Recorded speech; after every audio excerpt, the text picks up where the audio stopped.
bravest boy in history. Motele Schlein was a young Jewish boy from northern Ukraine who also happened to be an exceptional violinist.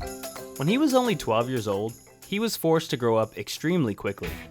In 1942, in the midst of World War II, Nazi soldiers murdered Motele's parents and little sister while he was away from his house in what was known as the Action Movement. Motele was forced to flee from his town or face being murdered himself.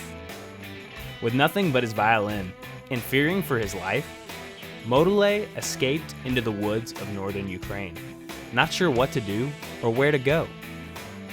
He came across a Jewish partisan group that was led by the legendary Uncle Misha. He explained his situation and showed them his talent on the violin and was eventually welcomed into the group, even though he was just a young boy. Because of his blonde hair, Motele could easily hide his Jewish identity. On one occasion, he was given false papers and sent into town to pretend to be a beggar and to spy on German troops. However, while playing his violin, Motele quickly caught the attention of a Nazi officer. The officer was so amazed by Motele's abilities that he had him play at the Nazi Soldiers Club in Ovruch, Ukraine. Here, every day, Motele was forced to entertain the same people who killed his family. They even made him wear a miniature Nazi uniform.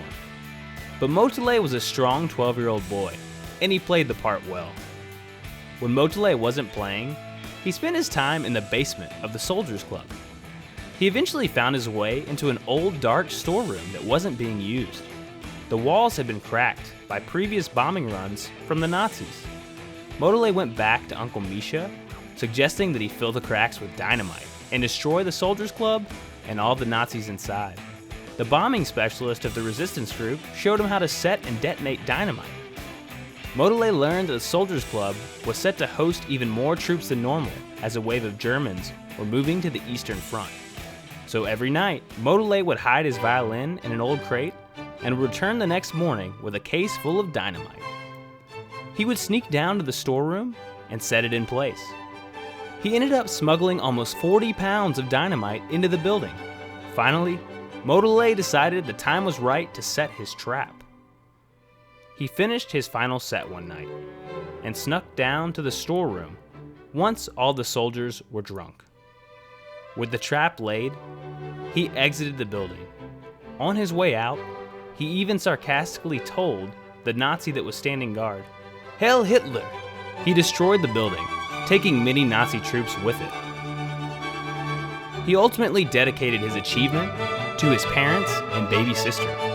But sadly, Motele was killed during a German airstrike. He died at the young age of 14. However, Motele's spirit lives on through his violin. An ancestor of a person in Misha's resistance group held on to Motele's violin over all of these years, and it eventually found its way to an Israeli violin maker named Amnon Weinstein. He refurbishes violins that were played by Jewish resistance fighters and Jewish musicians from Nazi concentration camps. The voices of those Jewish musicians lost during World War II can still be heard through the Violins of Hope commemoration performances that take place throughout the world.